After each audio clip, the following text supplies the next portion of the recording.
has lost its place in this country.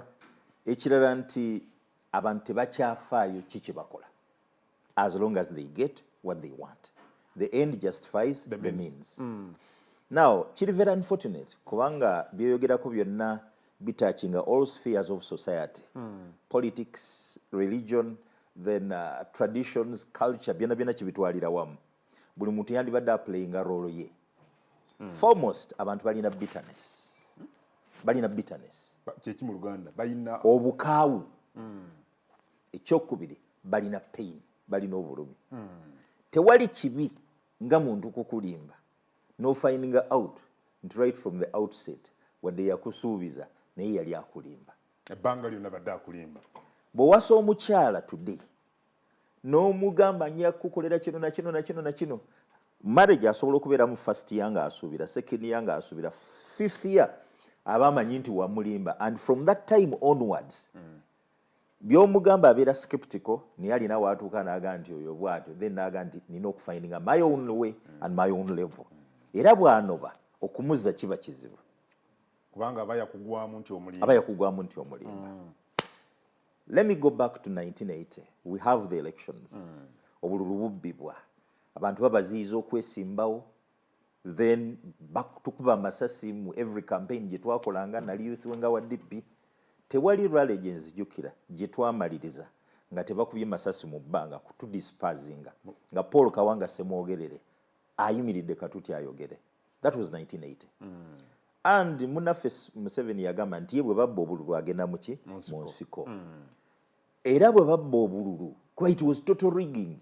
Luli kye baakola twalondera mu ballot boxes nnya.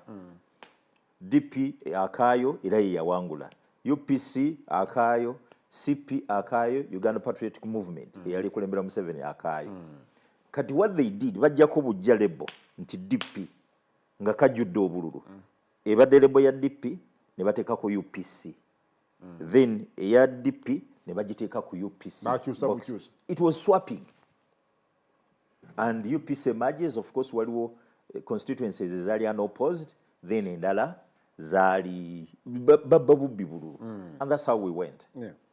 Semwogere natugamba nti tujja kukola wakati he promised, but it was vain. Natusuubiza black book, it never came. Museveni ye yatuukiriza ekigambo kye nti babba akalulu agenda mu nsiko. N'atuwa ensonga. 1, kubba kalulu. 2, injustice. 3, arbitrary killings. Kubeera bye byaleetera okuggyako Amini. Okutta abantu without fair trial, without being heard. Era n'asuubiza nti bw'akwata obuyinza azzaawo kye tuyita constitutionalism. And yagenda mu nsiko 1986 January 26 he takes power.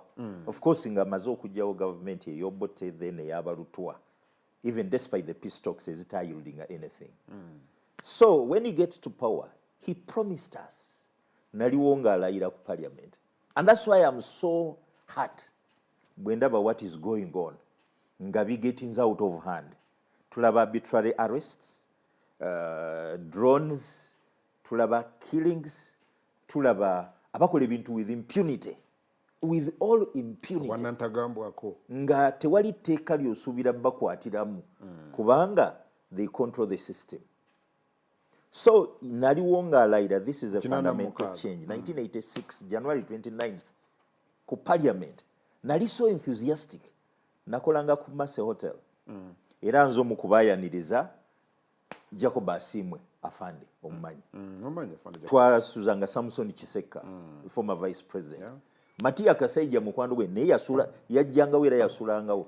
Jukira basooka mmwa ku gundi eno departed Asians Custodian Board ng'agikulira. N'abalala bangi, I got to know them. Waliwo Prince Juko Walugembe oba omumanyi. Fine, all of those.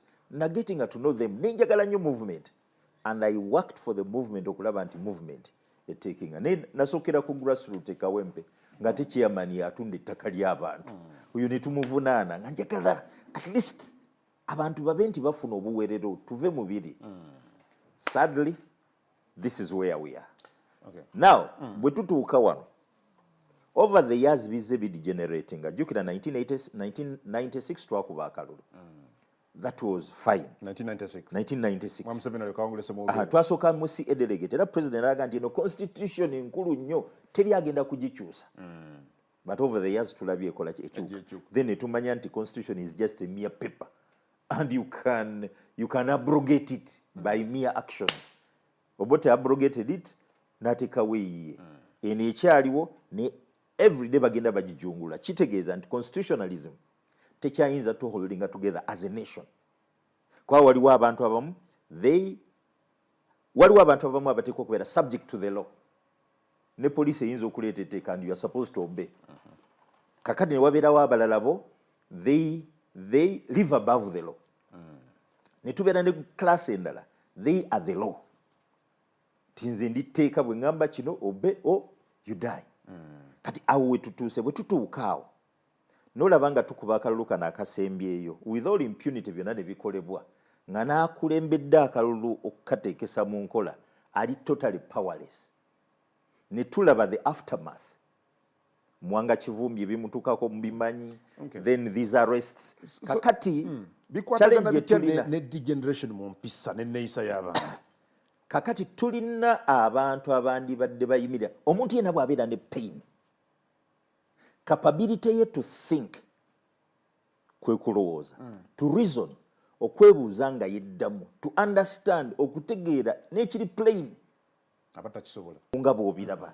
Then ekirala to remember that memory tuleme kukikola. Kati capability eyo emuyamba okukola rational decision. Abatagirina.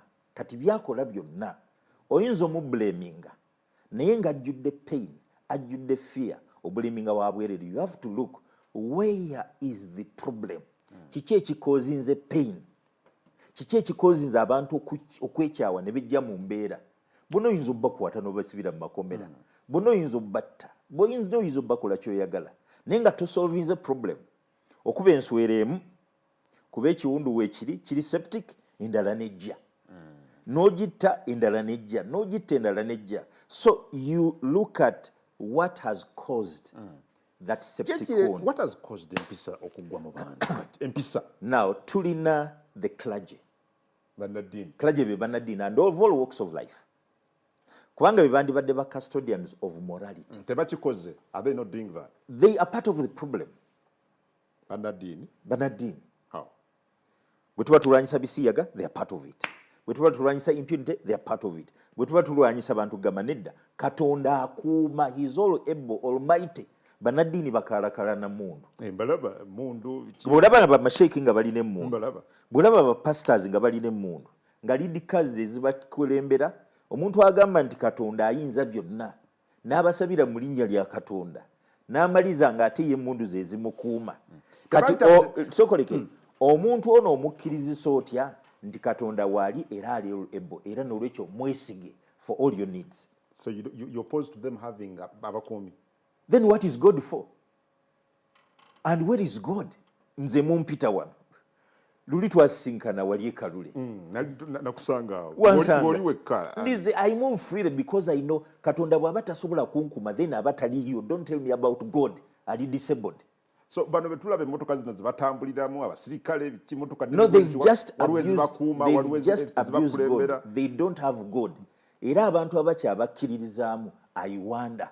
Okujjawo nga bakyusiza. Ojjukira Bishop oba wa Central Buganda yasabira eggwanga lyonna bulungi nnyo mu linnya lya Kitaffe n'Omwana n'Omwoyo Omutukuvu n'amaliriza. Oba ye Bishop ani? Oba Makumbi oba. Bw'amaliriza n'agaasaba Oweekitiibwa President kana akange nina okukakugamba omanyi abantu bo batulemesa okutuukako naye munnange emmotoka gye wampa ekaddiye ate kati tugenda mu kalulu emmotoka yeetaaga ndala. Akati such a man, Bishop. So eggwanga alisabidde mu linnya lya Katonda. Emmotoka ye kuba amanyi nti President ye Katonda agisabye wa Katonda Museveni. How do you take that? Kati ovalaba nti abantu bebalabi all that nebaga bano bannaddiini kati bakozi ba nsimbi. Why do we believe in them? Kati bannaddiini baaluzinga moral authority okudirectinga moral trends n'okuba nti basortinga moral challenge. They are part of the problem. Wow. Now, Uganda as a country is very unfortunate. Bungereza ogiraba erina monarch. Monarch yakuŋŋaanya abantu nga akalulu kawedde even before. Bano abeesimbawo bonna bateekwa okukola in the interest of the monarch. Era bwe bamala akalulu monarch buvunaanyizibwa ye oba king oba queen okulaba nti abantu bano babadde balwanagana batabagana. Era tosobola kusangayo violence after elections. Yeah. Now eyo twajjayo ebyobufuzi ebiri mu pluralism. Ebirimu ki? Pluralism. Ebibiina byabufuzi. Bannaddiini are part of the state by the way e Bungereza. They are part era they are salary earners oba stipend earners. Archbishop bishop bonna clergy bonna state ye basasula ye Bungereza and they work for the state. Kyovolaba all bishops e Bungereza batula mu House of Lords. Ekola amateeka kyovola n'ebisiyaga babiyisa and they are part of the problem. Ngabolaba indeed they are part of the road, part of the problem. Eri morally ne wano nabo they are part of the problem. Mwe bannaddiini betunuulira. Yes, mututunuulire nenze nkugambye this is where we are. You need to tell the king and king tayambadde. And you're saying that you are also part of the problem. I'm part of the solution. That's why ondaba nti nyimirira on my two without fear, without favor, without compromise. You want that problem to be solved. To be sorted. Now, America bwe balonda president waabwe amaliriza president wa bonna. Tasobola gamba nti mwe temwanonda sijja bakolera kino. He's responsible for all. Challenge yaffe ng'eggwanga nti tetulina reconciler after elections. Omutabaganya oyo yandibadde neutral. Yandibadde ayimirira mu mandate ye kati nga Christian leaders. Tuyimirira mu mandate eri mu Proverbs chapter 31 verse 8 to 9. Yimirira. But intelligence can't say fight for to call for reconciliation. We've seen those calls. You see, nabadde ndaba Archbishop Kazimba Mugalunga ayogera ku lunaku lwa jana n'olumu nga yeegayirira president asonyiwe abalala bonna. Once you tell him to forgive, kitegeeza nti bali bonna bali guilty. No. The calls for reconciliation and dialogue. I've heard it. That is just mere hearsay oba mere words. Kati bagenda ne boogera abantu kibagala bawulire. The best way forward would be mbadde nkyakubuulira nti kati Uganda olw'okuba president bwe tumulonda abeera wa movement. Abeera wa kibiina. Si wa ggwanga. Then ekibiina ne kitandika okusuperimposinga bikyagala so si kirina interest y'ekibiina. National interests z'ekibiina zisupersedinga national interests. Okiraba era buli omu kibiina kyovula ne bano bonna babansubuga kati nange ensaze bansibambi nange ngenze bagende nze I don't mind where they go naye bwe baba tebaservinga interest ya ggwanga bantu tosobola kubanga olina abantu abableeding. Priority eteekebwa ku interests za kibiina as opposed to interests z'eggwanga. Bwe yajja Kawempe yatugamba Kawempe mulunda bubi kye muva mutufuna services. Ekibazo bakyogera. President yennyini Yoweri Kaguta Museveni kati oŋŋamba otya nti interest z'abantu zisinga interest ya kibiina ye mumuwa abantu abagenda okutuukiriza byayagala full stop.